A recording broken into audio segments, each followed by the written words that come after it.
Hello students, स्वागत है आपका हमारे YouTube चैनल पर। आज हम लेकर आए एक नया वीडियो, वो भी जो हमने एक सीरीज चालू की है कि एग्जाम के लिए हम प्रिपेयर कैसे हो पूर्ण रूप से, और वो भी मैथमेटिक्स के लिए। तो मैथमेटिक्स में मैंने आपको चैलेंज किया है कि आप आराम से अगर इस चैनल को सब्सक्राइब करते हैं और मेरे वीडियोस रेगुलर देखते हैं तो 90 नंबर से अबव आपके नंबर आसानी से आ सकते हैं। उसके लिए आपको करना क्या होगा, हमारे चैनल को सब्सक्राइब करना होगा और वीडियो को शेयर करना होगा और वीडियो पूरा देखना होगा। अगर कोई समस्या आती है तो उसे कमेंट में बताना होगा ताकि मैं आपकी उस समस्या को दूर कर सकूं। बाकी इस वीडियो में हम जानने वाले हैं सांख्यिकी, जो कि अध्याय 13 है, ठीक है, जिसमें सबसे अच्छी प्रश्नावली है बच्चों के लिए जो आसानी से उन्हें समझ में आ जाती है, लेकिन फिर भी कुछ समस्याएं रह जाती है।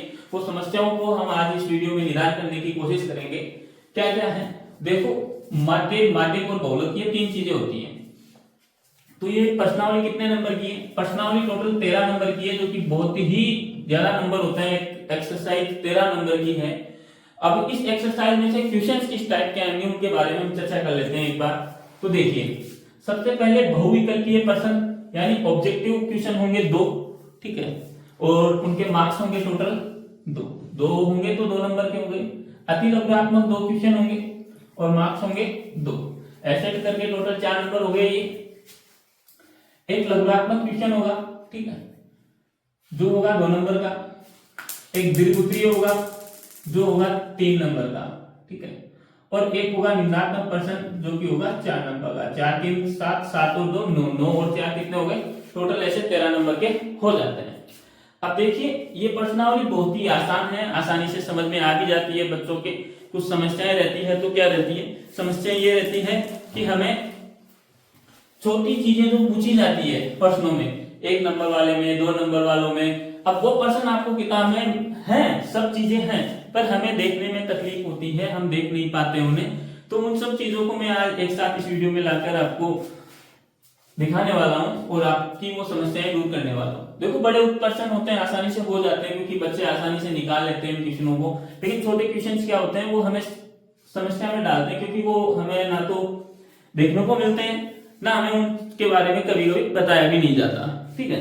तो आज मैं वो सब चीजें आपकी इस वीडियो में दूर करने जा रहा हूं। तो आसानी से इस वीडियो को पूरा देखें और जो भी आपके बच्चे साथ में जुड़े हुए हैं, जो भी आपके फ्रेंड्स हैं, उनके साथ में इस वीडियो को जरूर शेयर करें, ठीक है।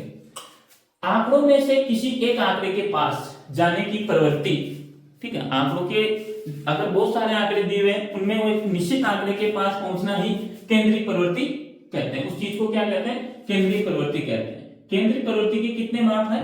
3 माप है अभी तक हमारे पास। कौन कौन से? माध्य, समांतर माध्य, औसत, ठीक है। माध्य को ही क्या बोलते हैं? समांतर माध्य भी बोलते हैं, और उसे क्या बोलते हैं? औसत भी बोलते हैं, ठीक है। उसे शॉर्ट में अक्स लिख के और उसके ऊपर बार का चिन्ह लगाया जाता है, ठीक है। ये उसे दर्शाने का सिंबल होता है माध्यक। फिर आता है माध्यक। माध्यक को माध्यिका भी बोल सकते हैं, ठीक है, कई बार। और जिसे शॉर्ट में किससे दर्शाया जाता है? एम से दर्शाया जाता है। फिर हो जाता है बहुलक, जिसे शॉर्ट में किससे दर्शाया जाता है? जेड से, ठीक है। अब हम इसमें जानेंगे सबसे पहले माध्यक के बारे में। माध्यक के बारे में जानने से पहले आपको बता दूं कि आंकड़ों के प्रकार कितने होते हैं। देखो, 2 प्रकार के आंकड़े होते हैं, एक तो व्यक्तिगत श्रेणी और एक अवर्गीकृत या वर्गीकृत आंकड़े। व्यक्तिगत श्रेणी कैसे? जैसे कि कुछ ऐसे आंकड़े दे दिए, तो ये कैसी है? व्यक्तिगत श्रेणी है, केवल इन निश्चित आंकड़ों के बारे में, इनके बारे में आपको बताया गया है, ठीक है।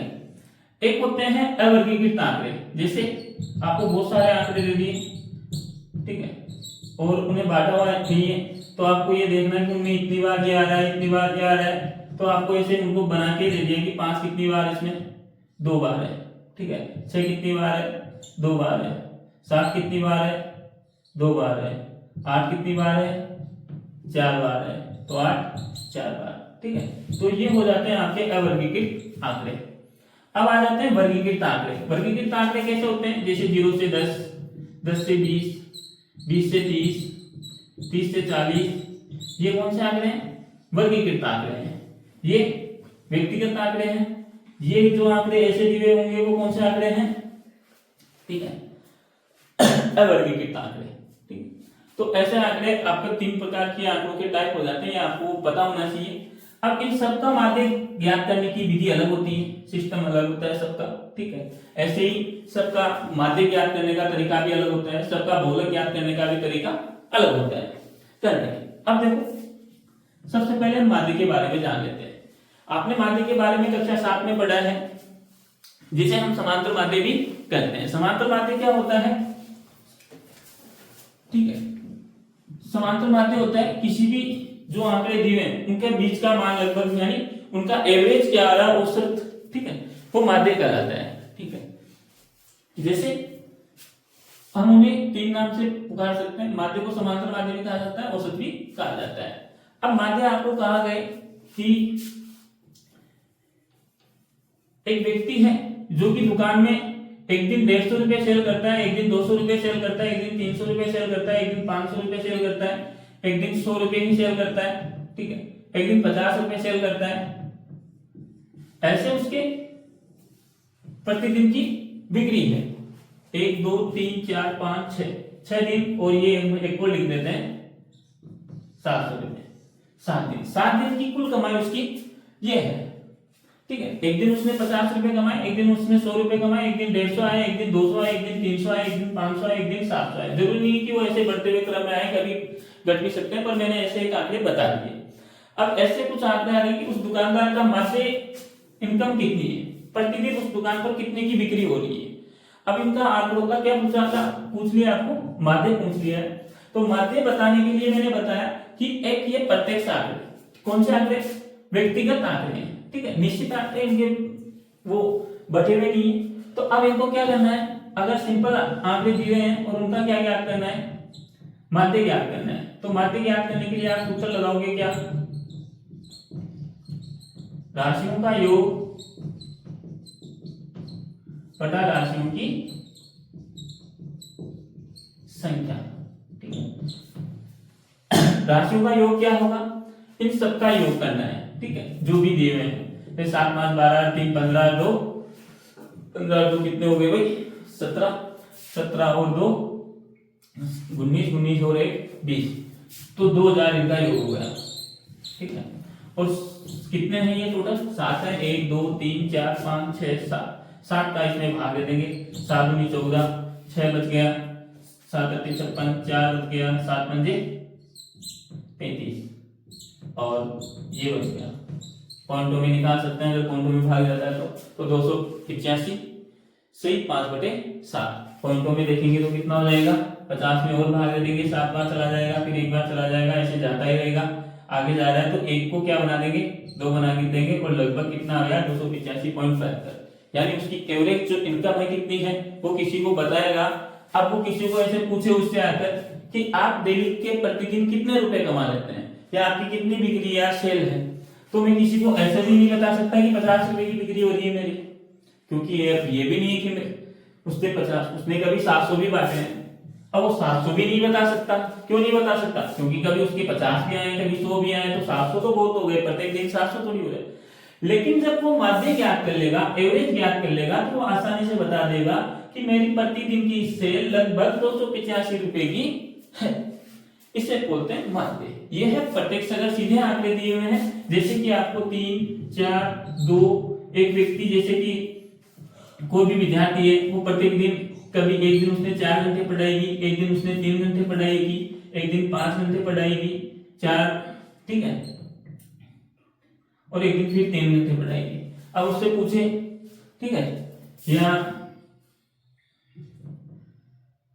चलो एक को लिख लेते हैं हम, एक दिन 6 घंटे पढ़ाई की, या 5 घंटे लिख देता हूं मैं एक को, तो 5 5 10 और 3 3 6 10 6 16 4 20। अब उसे पूछे, आपको ऐसे आंकड़े दिए हुए आगे, और पूछे कि वह विद्यार्थी प्रत्येक दिन औसत कितनी पढ़ाई करता है, या प्रत्येक दिन कितने देर पढ़ता है, माध्य क्या है उसका, तो माध्य क्या हो जाएगा, राशियों का योग 20 हो गया, राशियों की संख्या क्या है 5, भाग दे देंगे 5 घंटे, यानी कितने देर पढ़ता है वो 5 घंटे लगभग। औसत एवरेज कितना है उसका, 5 घंटे की पढ़ाई करता है। हाँ, हो सकता है कि कभी कम पढ़े तो दूसरे दिन क्या हो जाता है, ज्यादा भी हो जाता है। सॉरी इसमें 4 बार जाएगा, बात 4 घंटे लिखना है आपको, ठीक है, 4 घंटे पढ़ाई करता है एवरेज, ठीक है। तो ये उसका क्या हो गया, एवरेज पढ़ाई करने का टाइम हो गया। अगर वो कभी 3 घंटे पढ़ता है तो दूसरे दिन कितने पढ़ लेता है, 5 घंटे पढ़ लेता है, पर उसका जो औसत टाइम हो गया वो क्या हो गया,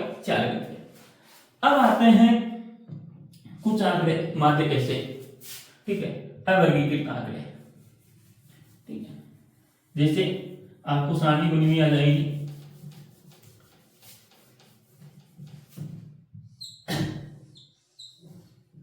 जैसे कक्षा 10 के विद्यार्थी हैं, 10 के विद्यार्थी, ठीक है, और उसके नंबर सुनाए गए हैं एग्जाम के, ठीक है।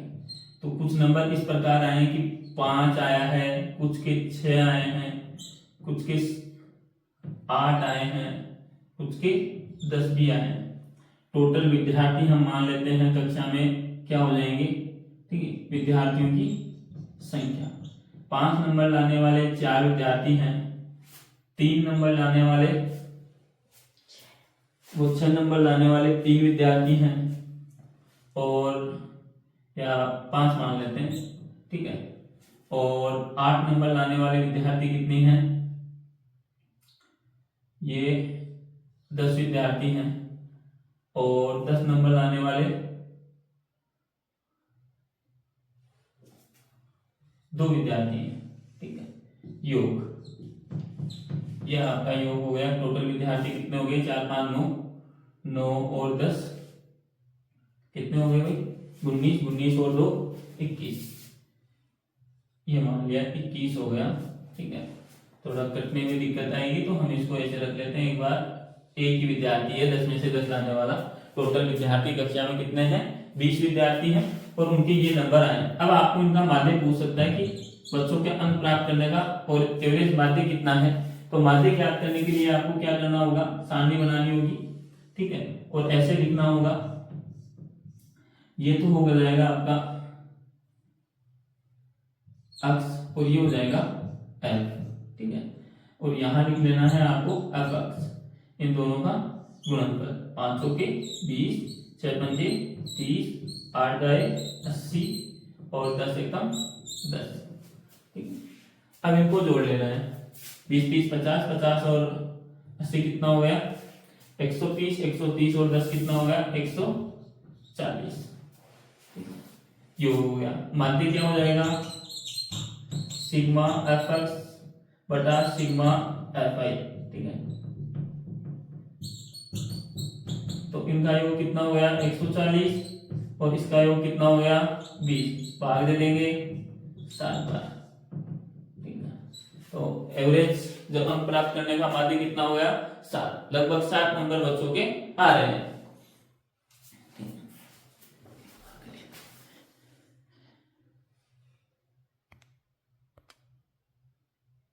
अब देखो मैं कुछ माध्य से जुड़े हुए क्वेश्चन लेके आया हूं आपके सामने। तो आज हम माध्य के टॉपिक को क्लियर कर देंगे इस वीडियो में। तो माध्य से जुड़े हुए क्या क्या क्वेश्चन हो सकते हैं, किस टाइप के क्वेश्चन हो सकते हैं, वो मैंने कुछ आपको पहले भी बताए। अब कुछ 1 2 क्वेश्चन और हैं जो मैं आपकी बुक से लेकर आया हूं, जो आपको काफी आसानी से समझ में आ जाएंगे। तो देखिए, अगर कोई दिक्कत होती है तो कमेंट करके जरूर बताएं। अब अपने को दिया हुआ है कि कुछ आंकड़े दिए हुए हैं, 3 7 9 अक्ष 5 का समांतर माध्य 6 हो तो अक्ष का मान ज्ञात कीजिए। देखिए, माध्य ज्ञात करने का हल देख लीजिए इस क्वेश्चन का। माध्य ज्ञात करने का सूत्र क्या हो जाएगा, माध्य बराबर सिग्मा अक्ष आई। अगर नॉर्मल आंकड़े दिए हुए हैं तो जो भी आंकड़े दिए हुए हैं उनका योग कर लेना है, और बटा n बारंबारताओं की संख्या। अब देखिए, अक्ष अक्ष क्या हो गया यहां पर, यह है आपका माध्य का चिन्ह, ठीक है। सिग्मा माध्य जो कि आपको दिया हुआ है, कितना दिया हुआ है, 6, तो वो यहां रख देंगे। और अब देखिए इनका योग कर लीजिए, 3 प्लस 7 प्लस 9 प्लस अक्ष प्लस 5 और n, इनकी संख्या कितनी है, 1 2 3 4 5, तो नीचे लिख देंगे 5। अब इनको जोड़ कर लेंगे, 6 बराबर 3 7 10 9 19 5 24, 24 प्लस अक्ष बटे 5 वज्र गुणा कर देंगे, 6 गुणा 5 हो जाएगा, इधर 24 प्लस अक्स हो जाएगा। ठीक है, 24 प्लस अक्स बराबर 6 पंजे 30 और अक्स बराबर कितना हो जाएगा 30 माइनस 24, अक्स बराबर कितना आ गया 6। तो अक्स का मान क्या है यहाँ पर 6 है। क्या करना है, माध्य ज्ञात करने का, जो नॉर्मल माध्य ज्ञात है, यानी ये कौन से आंकड़े हैं, सीधे व्यक्तिगत आंकड़े हैं। ठीक है, इन आंकड़ों में आपको क्या करना है, जो भी आंकड़े दिए हुए हैं, अगर यहाँ माध्य पूछता है इनका और यहाँ पर कोई नंबर दिया हुआ होता, जैसे कि अक्स का मान क्या है 6 है, तो वो 6 यहाँ दिया हुआ होता और ये माध्य अपने पास नहीं होता और फिर वो कहता कि हमें इनका माध्य ज्ञात कीजिए, तो क्या हो जाएगा 24 और 6 कितने हो गए 30 हो गए, राशियों की योग 30 हो गया और संख्या कितनी है 5, भाग दे देंगे, माध्य कितना आ जाएगा 6 और माध्य कितना था 6 था। ठीक है, ऐसे भी क्वेश्चन को पूछ सकता है, तब इस प्रकार से इसको ज्ञात करना है। अब देखो अगला क्वेश्चन दिया हुआ है, क्या अगला क्वेश्चन दिया हुआ है आपके सामने,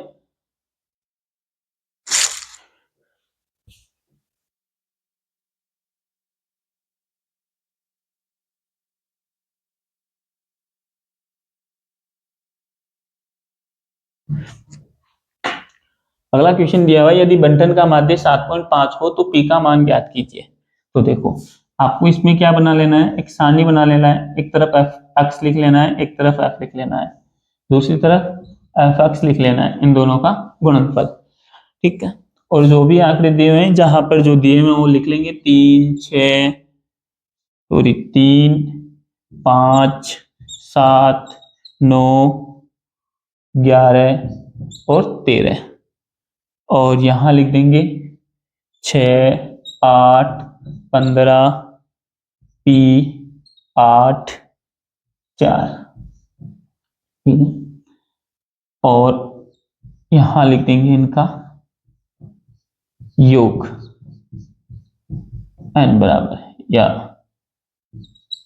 सिग्मा एफ आई बराबर क्या हो जाएगा 8 से 14, 15 और 14 29, 29 और 8 कितने हो गए 37, 37 और 4 43, तो 43 प्लस क्या हो जाएगा पी भी अगर कोई मान दिया हुआ होता तो वो इसमें जुड़ता ही, अगर पी की जगह कोई मान दिया हुआ होता तो वो यहाँ पर जोड़ा जाता, तो वो नहीं है तो हम क्या कर देंगे, जुड़ नहीं, पी तो जुड़ नहीं सकता इसमें, तो प्लस क्या लिख देंगे पी लिख देंगे। ठीक है, ऐसा ही इधर करना है 6 दिए, अब इनको क्या करना है गुणा करना है, 18 8 पंजे 40, 15 सत्ते 105, 9 पी 11 8 88, 13 चौक 52। अब इनको जोड़ लेंगे, 8 5 13 और 8 21 2 23, और 2 हासिल की लग जाएगी, तो 4 2 6 1 7, 7 और 8 15, 15 और 5 20 और 2 1 3, 303 प्लस 9 पी। ठीक है, एक बार और जोड़ लीजिएगा, इनको जरूर देख लेना है, क्योंकि जोड़ में अगर मिस्टेक हो जाती है तो पूरा आंसर गड़बड़ हो जाएगा, फिर आप आसानी से इसका पता भी नहीं लगा पाएंगे कि गड़बड़ कहाँ हुई है। ठीक है, तो 8 5 13 और 8 21 और 2 23 के 3 हो गए, 4 2 6 1 7, 7 और 8 15, 15 और 5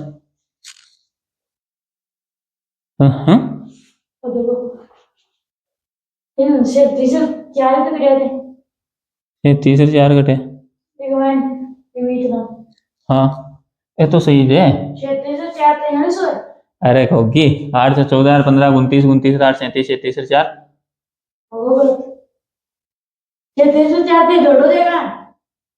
मजा कर दियो, 8 से 14 15 14 29 29 8 37 37 4 41, ओ शिट,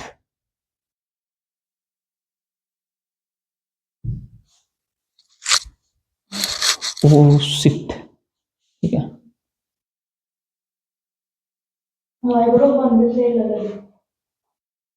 कोई दिक्कत को नहीं, वो तो सही लग रहे है। ठीक है, तो इनको जोड़ लेंगे, तो अब इन क्या कर लेना है, तो ऐसे सारणी बनाने के बाद में आपको क्या कर लेना है, इनको जोड़ लेना है, 8 से 14 15 29 29 और 8 37 37 और 4 41 और पी भी यहाँ क्या हो जाएगा, जुड़ जाएगा। अगर पी पर कोई मान दिया होता तो वो इस 41 में जुड़ जाता, तो हम इसे क्या लिख देंगे, प्लस पी लिख देंगे। अब इनको जोड़ लेंगे, 8 5 13 और 8 21, 21 और 2 23, हासिल की 2, 4 और 1 2 और 1 3, 3 और 4 7, 7 और 8 15, 15 और 5 20, 2 2 और 1 3 और प्लस क्या लिख देंगे 9p। तो सिग्मा एफ आई और अक्साई ये हो जाएगा। अब माध्य बराबर क्या होगा, सिग्मा एफ आई अक्साई बटा सिग्मा एफ आई। माध्य आपको क्वेश्चन में दिया हुआ है कितना, 7.5, तो यहाँ लिख देंगे 7.5 और यहाँ लिख देंगे 303 प्लस 9p बटे 41 प्लस p। ठीक है, अब इनको क्या करेंगे, वज्र गुणा कर देंगे, 7.5 गुणा हो जाएगा 41 प्लस p से और ये हो जाएगा 303 प्लस 9p इधर। इसको इससे गुणा कर देंगे तो 41 को 7.5 से गुणा करेंगे तो गुणा करके आप देख सकते हैं 5 7 4 20 30, ठीक है, 7 0 3 और एक संख्या बाद में पॉइंट, तो 307.5 हो जाएगा। ठीक है,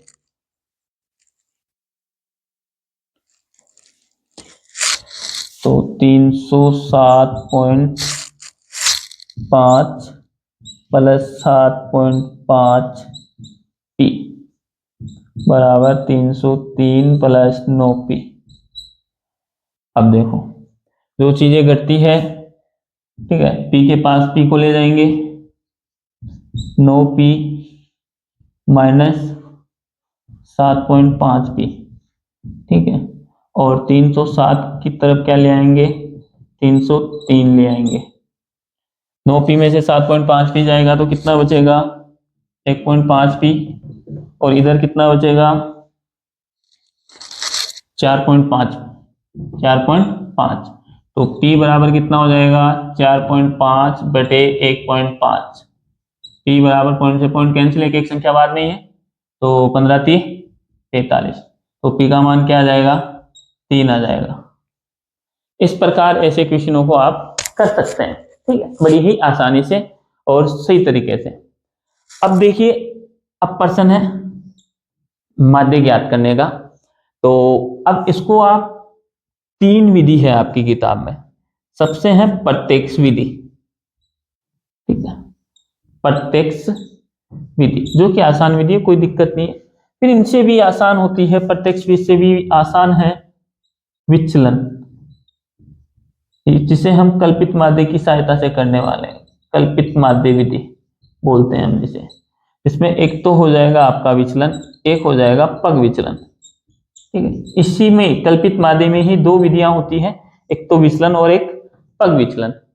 तो हम पहले इसको प्रत्यक्ष विधि से करेंगे, फिर इसे विचलन यानी कल्पित माध्य में विचलन विधि से करेंगे और फिर पग विचलन से करेंगे, यानी एक ही प्रश्न को हम तीनों विधियों से करके देखेंगे इसमें, ठीक है। यह कर देना आप, कोई दिक्कत को नहीं, वो तो कर जाओ, वो भी कर जाओ, हो जाएगा, कोई दिक्कत ना। गुना से करिए, हाँ क्यों, असंख्य तारीख के ऊपर और 4 को बड़ा 5 बार बोल देगा, कतावे कतावे मन तो कोना तो यार, हां नहीं आवत ते बताओ तो एक बार, अरे 20 आ जाएगा का 20 आ जाएगा, अब 4 को बड़ा 7 बार बोल देगा, कता वाला 28 वाला 28 और 2 हासिल की कौन जोड़ लो, हां से हैं, अरे वो अरे यहाँ को ना, वो तो कोई कई बार कहीं जल्दीबाजी में लिखी जाए जे, यहाँ थोड़ी हो जो कोई माँ का नहीं गलत हो चीज ना फिर पड़गी पार,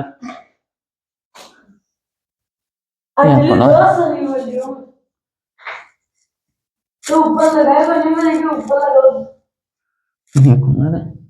ऊपर नहीं लगाया बंदे में, ऊपर लगाओ, तो क्या करना चाहिए, ನನ್ನ ಬಿಂಡೋಳಿತ್ತು ಯಾರನ್ನೇ भी नींद ना आवेगी तन बिंडोಳಿತ್ತು ಯಾರನ್ನೇ भी नींद ना आवेगी अब तन्ने डोलूला रे डोलूला डोलूला रे डोलूला अरे भर रहा है पर फिर निकलवा लाग जाओ जे यार। ठीक है,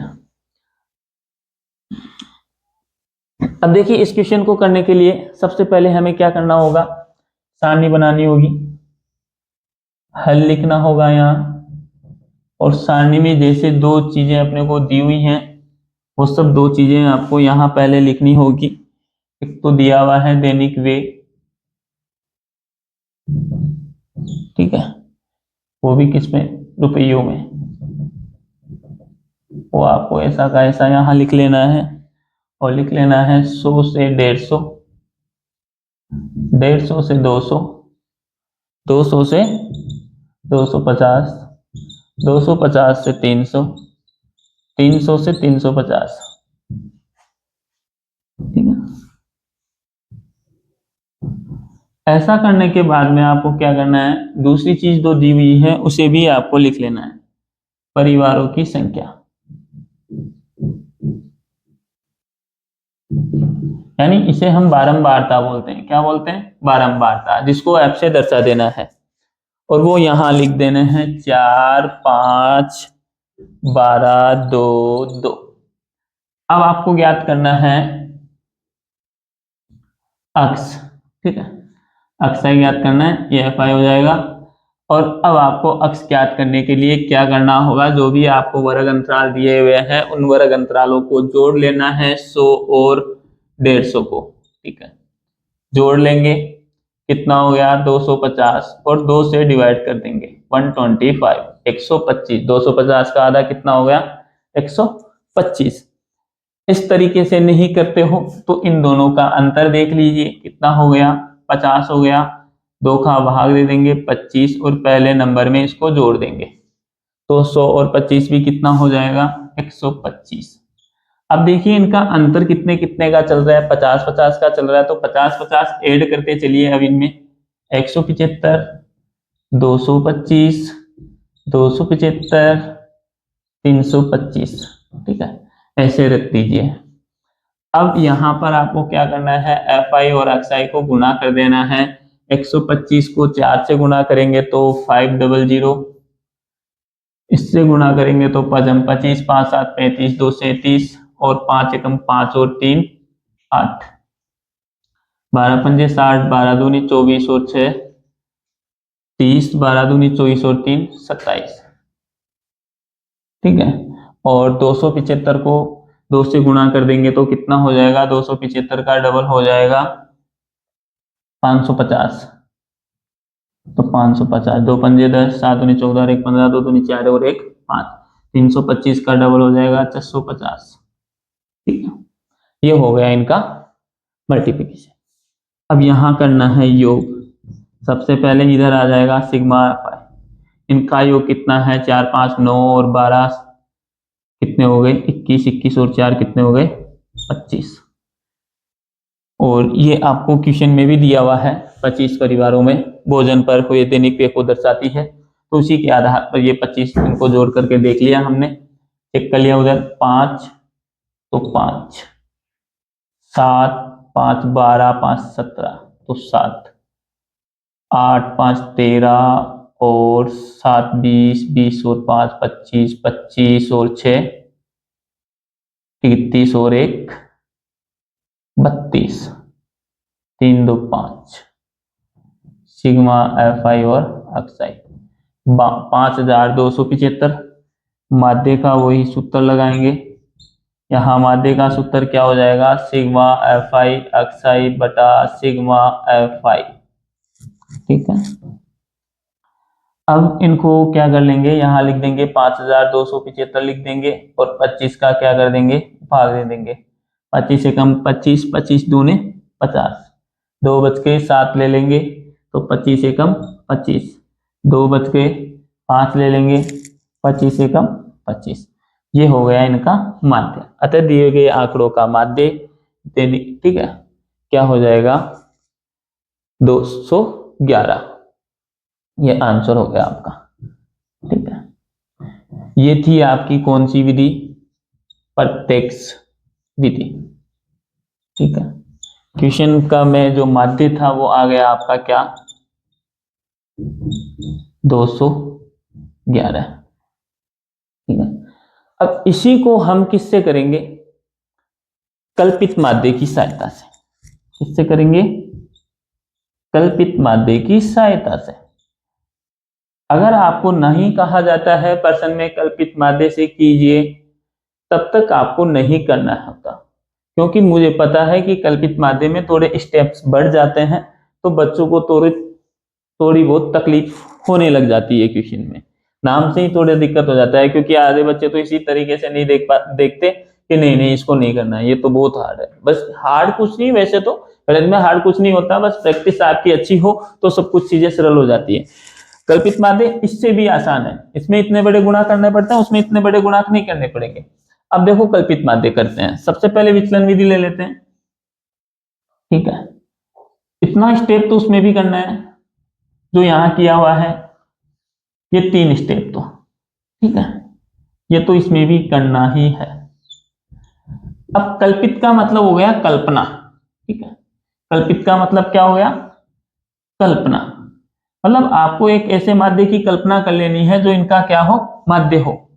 तो हमने कल्पना कर ली ए, क्या मान लिया इनमें से? बीच का मान कोई भी एक माध्य एक्स वाई में से कोई भी एक बीच का मान चुन लेंगे, तो जो कि हमने क्या चुन लिया? 225 चुन लिया। ठीक है, एक्साई।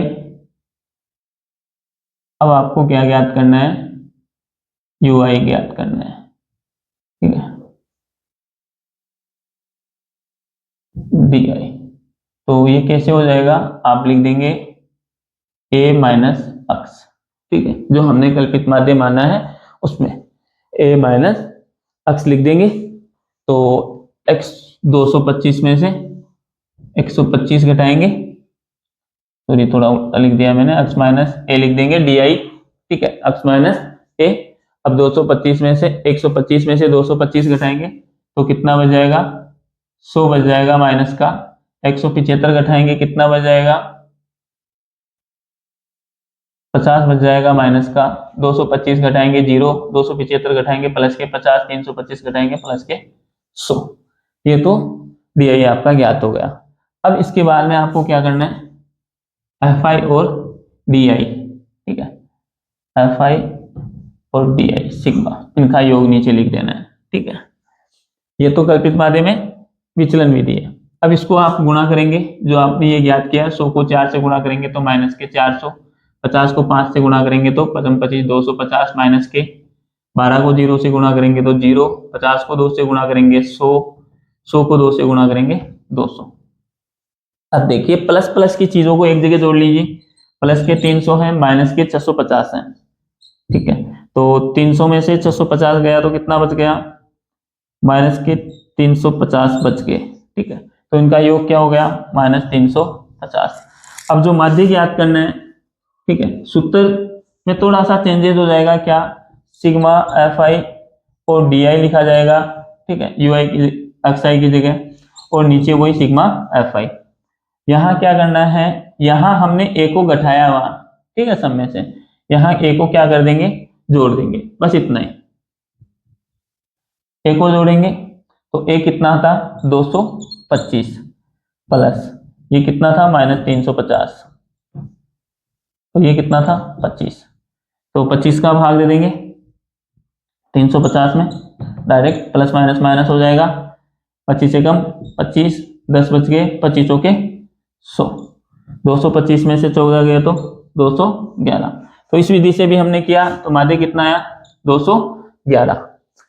तो आसान है ये, ज्यादा कुछ हार्ड नहीं है। अब देखिए पग विचलन। पग विचलन में क्या होता है कि यहाँ एक स्टेप और बढ़ जाती है, इतना तो उसमें भी करना ही होगा। ठीक है, अब ये तो थी केवल विचलन, कल्पित माध्य। ठीक है, आप कल्पित माध्य में इस विधि को भी अपना सकते हैं। अगर कल्पित माध्य केवल नाम आता है तो इसको भी अपना सकते हैं। और पग विचलन करेंगे तो एक स्टेप और हो जाएगा। फिर क्या हो जाएगा? यहाँ आपको यू आई ज्ञात करना है। ठीक है, और यू आई क्या होता है? डी बटा एच। डी बटा एच, एक स्टेप और बढ़ जाता है। क्या करना होगा यहाँ पर, जो आया है इनका वर्ग अंतराल कितना था 50, h यहाँ कितना है 50, तो 50 का इसमें भाग दे देना है, -4 -2 -1 0 1 2, अब इनको गुणा कर देना है, -8 fi ui को, -5 0 4 2 और 4, ठीक है। अब इनमें 8 और 5 13 हो गए, 13 तो माइनस के हो गए और प्लस के 6 हो गए, तो माइनस के कितना बच गए भाई 7 बच गया, तो यहाँ हो जाएगा -7, किस चीज का योग हो गया ये सिग्मा एफ आई यू आई का -7, सूत्र यही रह जाएगा, बस यहाँ डी आई की जगह क्या आ जाएगा यू आई आ जाएगा, यहाँ ए रहने वाला है और हमने एच का भाग दे दिया वहां, तो यहाँ एच से क्या कर देना है गुणा कर देना है, ये कल्पित माध्य विधि में, और वही सिस्टम रह जाएगा, यहाँ 225 आ जाएगा, एक की जगह जो हमने कल्पित माध्य माना है, यहाँ -7 आ जाएंगे, यहाँ 25 आ जाएंगे और यहाँ कितना आ जाएगा 50 आ जाएगा, 225 25 का भाग 50 में 2 बार, प्लस -7 को 2 से गुणा करेंगे तो प्लस माइनस माइनस हो गए और माइनस के 14, 225 में से 14 घटाएंगे 211, माध्य कितना आया था 211। यानी किसी भी विधि से कीजिए, जो माध्य आने वाला है वो सेम रहने वाला है आपका। तो आज के इस वीडियो में हमने जाना कल्पित माध्य और प्रत्यक्ष विधि से माध्य ज्ञात करना, और जो साधारण क्वेश्चन हो सकते हैं माध्य से पूछे जाने वाले, उन सब चीजों के बारे में। अगले वीडियो में जानेंगे हम बहुलक और माध्यक के बारे में और उससे जुड़ी हुई हर एक छोटी चीज के बारे में। इस वीडियो में आपको पूरी जानकारी दी जाएगी। अगला पार्ट, तब तक आप हमारे वीडियो को लाइक करें और शेयर करें और अपने अन्य दोस्तों के साथ इसको बताएं, ताकि मैं मोटिव हो सकूं आपकी इस इतने से सपोर्ट के कारण। अगर इतना आप कर देते हो तो मैं आपके लिए प्रत्येक दिन वीडियो लेकर आऊंगा। Thank you.